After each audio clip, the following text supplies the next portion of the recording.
Good afternoon. Just a really an opening.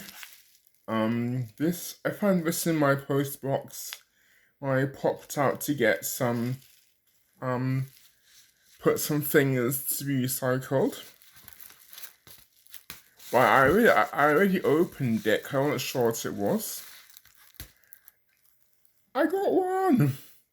Yes, I managed to get one of the CDs of Indiana Jones and the Dial of Destiny. So I don't know whether I should leave it in its case or put it where it should be.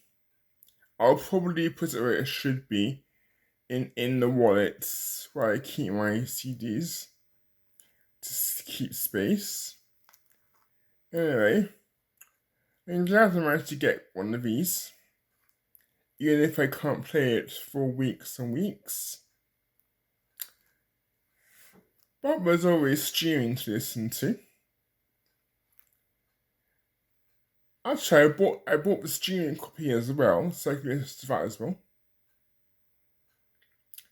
So, well, someone just said, I just want to show this off, basically. So, take care, and I'll see you all later. So,